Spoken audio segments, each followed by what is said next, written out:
A lot, but how do you want me to start? However you want.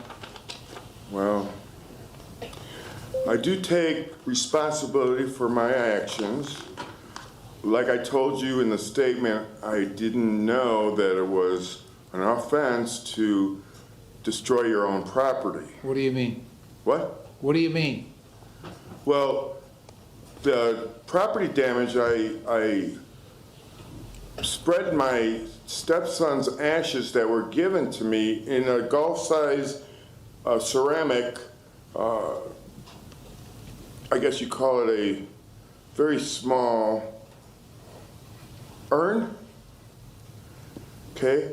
And I spread the ashes and then I broke the urn because you're not supposed to reuse them on another person, so why have it? And just throw it out, someone else might use it. And you shouldn't let them do that either. So I really didn't think it out because I didn't know my wife would get so upset about it. Gee, imagine that. Well, because about a year before that, we went to the lake Erie and threw out a lot more ashes than I did. And I put our ashes in our garden, our front garden bed.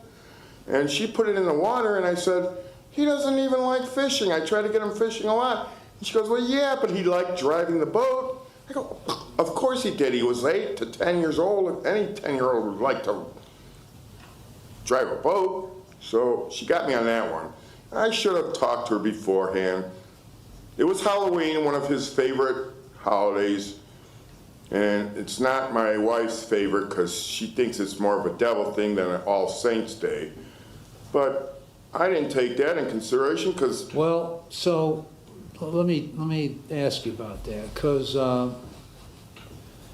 you took the ashes, threw them in the yard, then got the leaf blower to make sure they were blowing all over the yard. No, not the yard. Wait. Okay.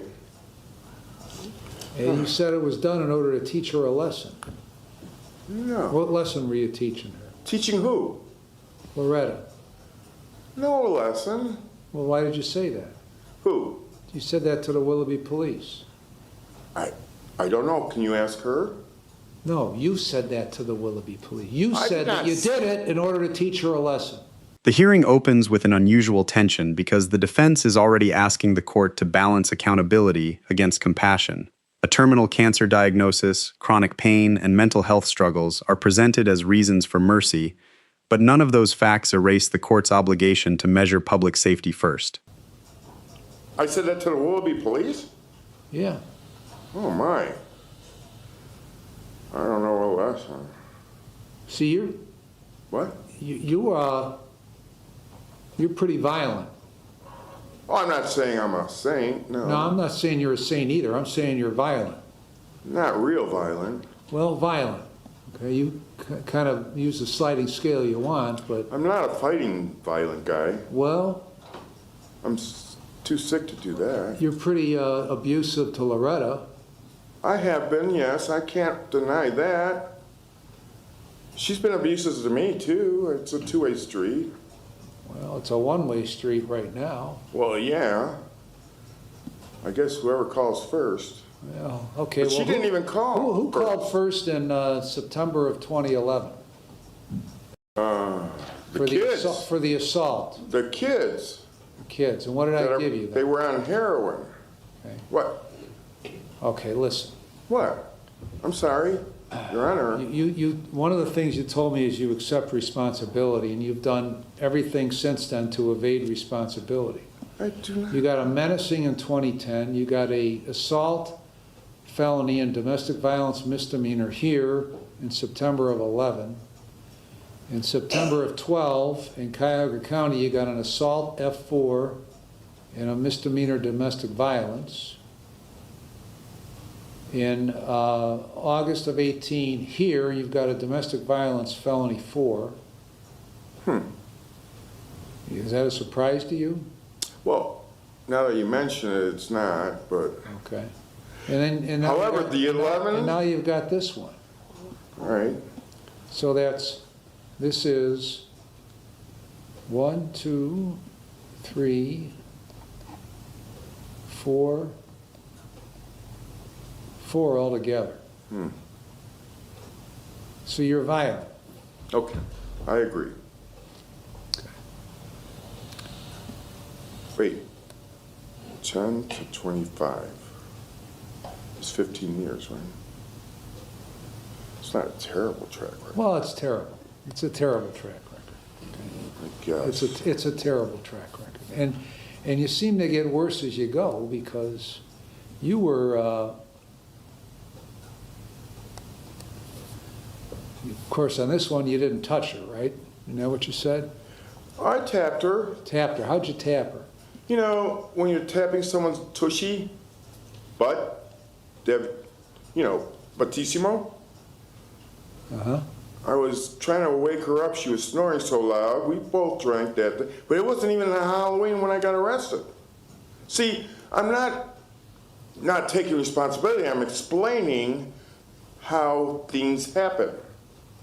Reasons. Now, I tapped her, and on a third time, she woke up. But see, she didn't call the police. So I didn't hit her. Now, someone said I hit her on the hip. The hip is nowhere near your butt. I mean, it's on the side, but it's more in Kinda. interior. Kind of, but not really. Interpretation, like I said. She's expressed to you that she's afraid of you because you got mental health problems, you I drink a do. lot, and you get angry, and you get out of control. Yes, sir.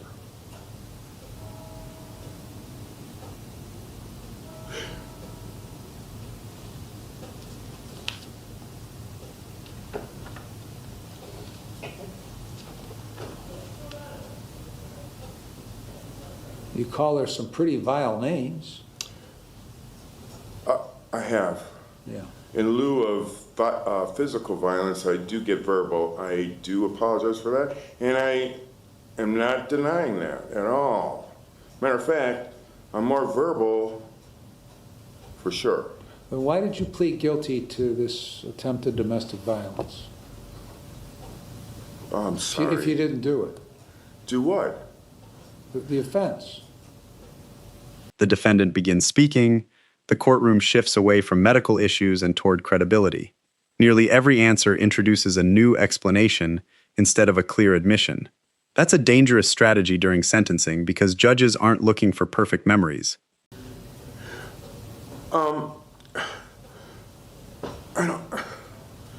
It's very difficult to say. I mean, I thought that you can say you're guilty of anything if you get worded it the right way. Yeah, I tapped her, so I touched her. So, in your eyes, in the court's eyes, and police Ms. Hemline, eyes, you were here for the plea, right? Yes, Your Honor. And when you recited the facts, did you say that with the facts to support the conviction is he touched her on the tushy? I did not, Your Honor. I didn't think so, because then I would have said, then what are we doing here? This isn't a domestic violence. why? That's what I did, though. I don't get it. You want me to tell the truth and then, all right. You wouldn't know the truth if it came up and bit Now, you in that's the not ass. fair. That is not fair, sir. But it's true. Okay, it's Your true. Honor. This is what I mean. Interpretation, right? How do I interpret this that you said that was caught on video? Fuck you and the horse you rode in on that you said to Loretta. How does that get interpreted? When did I say this? You didn't say that?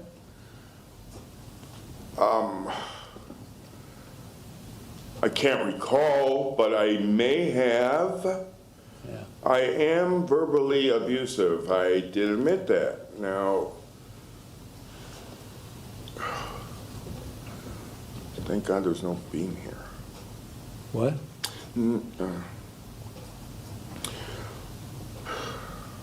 know what to do. You know, I really am in a lot of pain, so it's hard for me to concentrate. I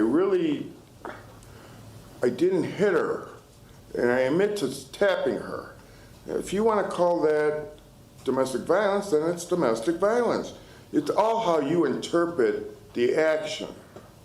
What were the What facts? words did I use? What were the facts that were swear to God I the didn't basis of the guilty plea that he agreed that he did? Your Honor, the facts in this case are that the defendant, several days prior to throwing the urn with the victim's dead son's ashes in it and using the leaf blower on it, he had struck her multiple times in the hip. She has had multiple back surgeries, and she was laying in bed, and he struck her several times, causing her pain. Okay. I don't know how I would So, have said that. and so then when Ms. Himmeline recited that as the facts, at the time of the guilty plea, I asked you if you heard what Ms. Himmeline said the facts would show if the case went to trial. You indicated yes, and I asked you, was that true? And you said yes, and then you pled guilty. That's how we did it, because that's how I do it every single time. I admitted to hitting her several times on her hip.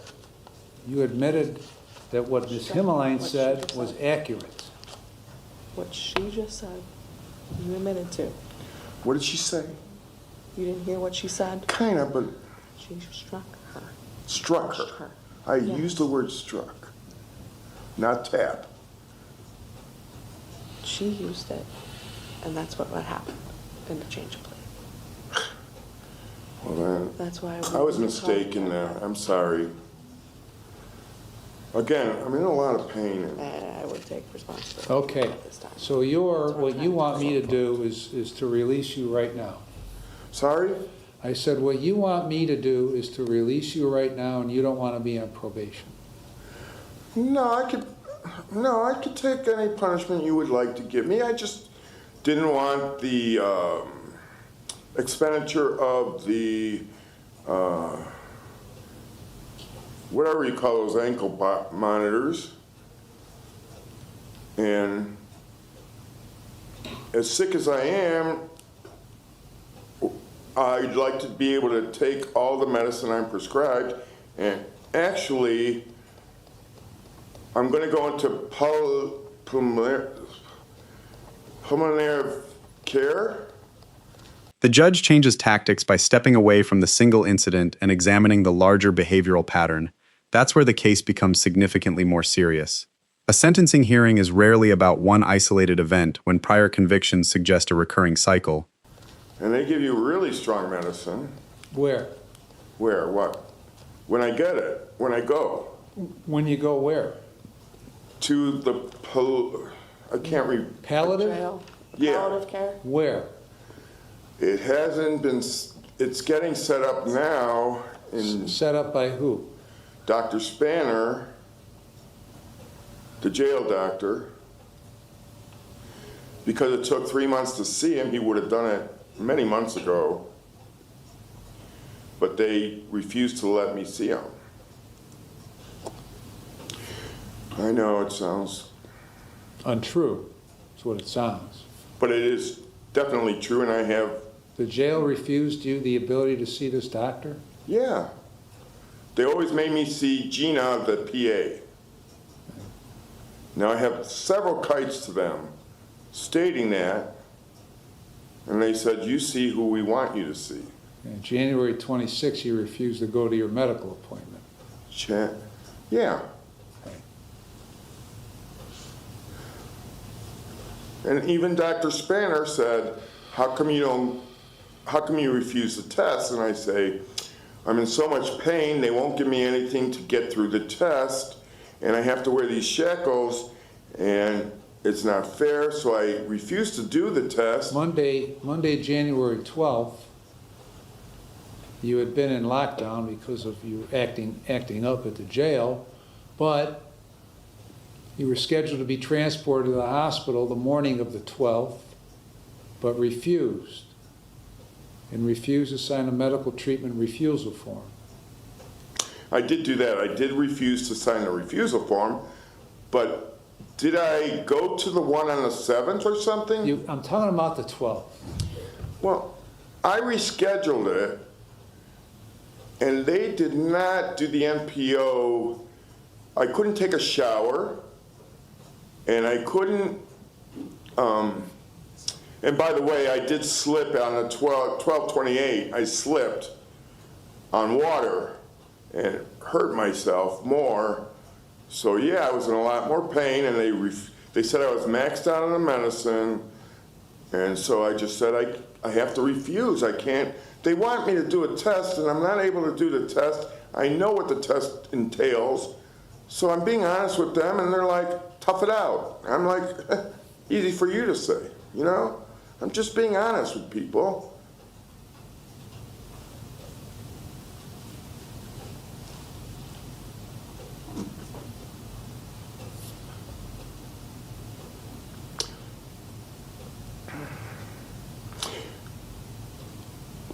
I will say, if you mind, the coordinator has been very upset with me ever since she said, you're not going to get this pain medicine you want here in jail. And I ultimately got it, even though it was half the dose that I was supposed to get.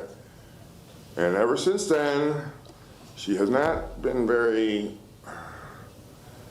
her patient care to me non-exists. At least that's my opinion.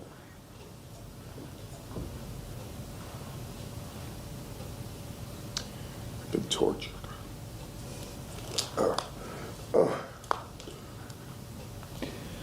Anything else you want to say? I mean, I have in my pocket a grievance because I thought he used corporal punishment because that's the definition Captain Stepson said. But then he said in the same breath, I find zero merit in your claim. And I said, but you just gave me the exact definition of what he did. He has a taser in his pocket. He has a pepper spray. I'm dying, and he should not hit me. I was in that cell to be away from people injuring me, and he chose to shove me instead of pull out the taser and said, if you don't get in your cell, I'm going to tase you. Now that would have been, to me, I'm sorry if I'm acting like I know what I'm. The judge isn't trying to embarrass the defendant with old cases. He's testing whether today's statements match years of documented conduct. Every prior assault, domestic violence conviction, and hostile interaction weakens the argument that this case is simply a misunderstanding. They should do. I'm trying to make someone do what something. But if you don't think he excessive force, I don't know what is. He has both things, a pepper spray and a taser. They're not just for show, I hope. You know, I guess I'm just in too much pain to concentrate on what I really should say. I don't think you should say anything more. Then if you're that bad off medically, why do you refuse to go to appointments? Sir, I try to, all right, let me explain. This, and that's why Dr. Spanner said, boy, if I would have saw you sooner, this what's it called, care? Palliative care? Palliative care. He would have given it to me if he knew. See that PET scan that he wants, my doctor wants, he'll get it. It doesn't have to be while I'm in jail, and it doesn't have to be. Well, you are in jail, and you were supposed to go to the hospital for an appointment on I'm the 12th. explaining to you, I'm in too much pain to go through the test first. And second, it's only to tell me that I need radiation therapy and chemotherapy, which neither one am I interested in doing. If I only have 2 years to live, I'd rather not suffer that long living it. I'd rather not do it and be like I am now in pain and not suffering with vomiting, projectile, or diarrhea so bad that I have to have a pad on my bed so that my wife could just clean up the pad instead of having a whole mattress to worry about. Where is it you think you're going to live if you get out? I think I'm going to live with my sister now. Well, She has a bed. my concern about you is you're a violent person. Especially not when I drink, and I'm not drinking. Well, you're not drinking now because you've been in jail. I've decided drinking is not my friend. It hasn't been, and I just haven't admitted it. And when I was in rehab from 2018, I had a 3-year sobriety, and you do remember the CBD thing. There's been so many CBD things that I can't remember it's specific to you. Well, you wanted me to say it was marijuana, and I said, AA said it was CBD that I can use and not marijuana, and I listened to them, and I had a marijuana card, and you said, well, where did you get that? From a doctor that works out of Costco's trunk? Well, I don't think so. I don't think Costco has a trunk, but. No, she worked out of her trunk. Here's the thing with you, Anymore. I mean, Mr. Fisher, this is my, okay? You tell me that you've got a terminal condition, okay, and you've had it for how long? since October 31st. Okay. And you're a violent person who doesn't seem to think what you've done is wrong, other than use abusive language. And you're a danger when you're out there. You're a danger to your wife, specifically. And you seem to be a rather nasty person, quite frankly. So I'm not sure why I should not give you a prison sentence. You could. I know have I 2 years to could. live. I don't care where I spend the 2 years. Prison or home. I'll die where I die. Yeah. I will not get treatment in prison, that's for Oh, sure. sure you will. Mr. No, I won't. Himmeline? I'm telling you I won't. And I'm telling you, you will. Well, you're wrong. Well, okay. Don't. Oh, come on, he's Stop. wrong. You need to I'm stop. being tortured here in his You jail. need to stop. Ms. Himmeline? Put me away forever. Thank you, I Your Honor. deserve it. The state Tap is, on the butt. You need to stop. the state is not oblivious to the defendant's age, his cancer diagnosis, and mental health struggles. However, the defendant in the past has self-medicated these issues with alcohol, and as the court has indicated, he becomes violent. So these considerations do not negate the need to protect the victim in this case or the community from the defendant. His conduct in this case was deliberate, targeted, and cruel to teach Loretta a lesson. He knew the significance of her son's ashes to her, and he threw them and then took a leaf blower to blow them around to weaponize her pain and grief. And this comes several days after he had struck her multiple times on the hip because he was upset with her, and to maximize the pain that he inflicted after she has had multiple back surgeries. The final stretch before the prosecution's closing argument becomes a battle over future risk instead of past events. The defendant repeatedly returns to his medical condition, pain, and jail treatment, hoping those realities will outweigh concerns about violence.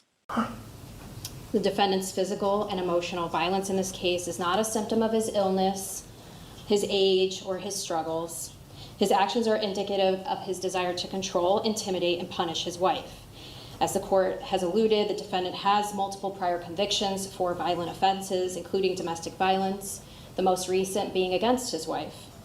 The domestic violence has occurred in front of his wife's granddaughter, who lives in her home and who is a minor child. And not only has the victim's granddaughter observed the violence in the past, but she's had to call the police on the defendant. And the defendant, in one of the instances leading up to the offense in this case, had threatened to take his own life and to take his wife with him. The defendant indicated during his interviews that he doesn't want probation, he doesn't want treatment, he doesn't want monitoring, and he doesn't want any conditions of any kind. He just wants to go home, but that's not realistic. For all of these reasons, the state does request that the court impose a prison sentence in this case. Thank you. Did Nicole, you? she mentioned the stabbing. How come? What was that? How come she's not mentioning that my granddaughter threatened to stab me while I was sleeping? When was this? What? What are you talking about? Did you say that you were going to kill yourself and take Loretta with you? No, You never said that. I don't believe I did. Okay. I do remember my granddaughter threatening me to stab me while I was sleeping. All right. All right, I've reviewed the pre-sentence report, the victim impact statement, the letter from Mr. Fisher. And I have considered all the factors that surround Mr. Fisher, including his diagnoses. I've also considered the record, his past record, his penchant for violence, his statements that he's made in relation to his wife. I've considered all the provisions in 29, 29, 11, 12, and 13. You have clearly indicated that you won't comply with the terms of probation. So I'm going to find you're not amenable to community control. I'm going to sentence you to 12 months in prison with credit for 104 days, and the costs are assessed. Anything further, Ms. Himmeline? No, Your Honor. The judge's reasoning reveals that this sentence is driven by long-term risk rather than emotion. Every major factor is weighed together instead of in isolation. The court recognizes the terminal diagnosis, reviews the pre-sentence investigation, considers the victim's statement, and acknowledges the defendant's personal circumstances. Yet those considerations never outweigh the pattern of violent behavior or the repeated unwillingness to accept meaningful supervision. The phrase that matters most is the finding that the defendant is not suitable for community control. That conclusion closes every alternative sentencing option at once. Prison is not selected because the court ignores hardship. It's selected because the judge believes structured release conditions would fail. The decision reflects confidence that community safety must come before sympathy when the record consistently points in the same direction. The final sentence feels inevitable because the outcome has been building long before the official ruling is announced. This hearing becomes a reminder that sentencing is often decided by patterns, not isolated moments. Serious illness, chronic pain, and personal struggles can influence punishment, but they rarely overcome years of documented violence combined with limited accountability. The court repeatedly searched for evidence that future behavior would be different. Instead, it found continuing minimization, conflicting explanations, and resistance to the very supervision designed to reduce future harm. That combination left little room for judicial confidence. In the end, the ruling sends a broader message that accountability depends on demonstrated change, not persuasive explanations. When trust disappears inside a courtroom, even compelling personal circumstances lose much of their ability to change the final outcome.